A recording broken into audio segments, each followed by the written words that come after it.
महादेव ने गरीब का घर क्यों रखे अपना कदम, आइए जानते हैं इस कथा में। एक दिन महादेव और माता पार्वती नीम के एक बड़े पेड़ पर झूला झूल रहे थे। अचानक महादेव को किसी खाने की महक आई। उन्होंने माता पार्वती से कहा, हे देवी, यह भोजन किसी गरीब ने तैयार किया है, मुझे इसे खाने का मन कर रहा है। माता पार्वती ने कहा, हे स्वामी, मुझे भी भोजन करने की इच्छा हो रही है। महादेव ने मुस्कुराते हुए कहा, तुम सही कहती हो देवी, चलो हम धरती पर चलकर देखते हैं कि यह भोजन कौन बना रहा है। फिर दोनों ने साधु का रूप धारण किया और धरती पर आ गए। वे एक छोटे से गांव में पहुंचे जहां एक गरीब आदमी अपने परिवार के साथ रहता था। उस आदमी के 4 बेटियां थीं और घर में कमाने वाला केवल वही था। महादेव और माता पार्वती ने उस घर का दरवाजा खटखटाया। दरवाजा खुलते ही एक कन्या ने पूछा, आपको क्या चाहिए बाबा? महादेव और माता पार्वती ने साधु के रूप में कहा, बेटा, हमें भोजन की आवश्यकता है, हमें बहुत भूख लगी है। कन्या ने तुरंत आंगन में दरी बिछाई और भोजन सामग्री लेकर आई। महादेव और माता पार्वती ने बहुत प्रेम से भोजन करना शुरू किया। जब भोजन समाप्त हुआ तो महादेव ने कहा, बेटा, मुझे और भोजन चाहिए, क्या तुम्हारे पास और खाने के लिए कुछ है? तभी घर का लाचार आदमी और उसकी पत्नी हाथ जोड़कर बोले, स्वामी, कृपया हमसे कुछ क्षमा करें, मैं अभी और भोजन लेकर आता हूँ। आदमी ने जितना भी खाना था सब प्रसाद के रूप में थालियों में डाल दिया।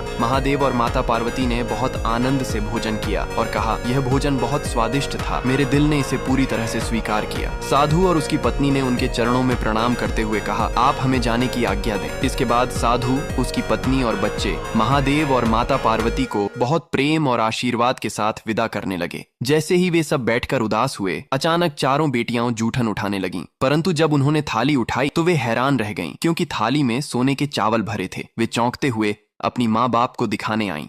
ये देखकर उनके माता पिता बहुत खुश हुए और बोले, हे देवी देवता, आपने हमें जो आशीर्वाद दिया है वह जीवन भर याद रहेगा। तभी महादेव और माता पार्वती ने दर्शन दिए और कहा, तुमने हमें भोजन कराया, हमें संतुष्ट किया, अब तुम्हारी दरिद्रता का नाश होगा, तुम्हारे घर में कभी भी दरिद्रता नहीं आएगी। इसके बाद महादेव और माता पार्वती नीम के पेड़ पर लौट आए और आनंद से झूलते हुए बोले, जो कोई इस कथा को सुनेंगे या पढ़ेंगे उनके घर में कभी भी दरिद्रता नहीं आएगी। यह कथा यह सिखाती है कि सच्चे भिखारी वही हैं जो बिना किसी स्वार्थ के दूसरों की मदद करते हैं। महादेव और माता पार्वती ने उस गरीब परिवार के प्रति अपनी दया और कृपा दर्शाई, जो भक्ति और सेवा के माध्यम से भगवान की कृपा प्राप्त करते हैं। उसका दुख का आंसू स्वयं भगवान पीते हैं। तभी माता पार्वती बोलती है, जो कोई इस कथा को देख रहे हैं उसने लाइक और सब्सक्राइब नहीं किए हैं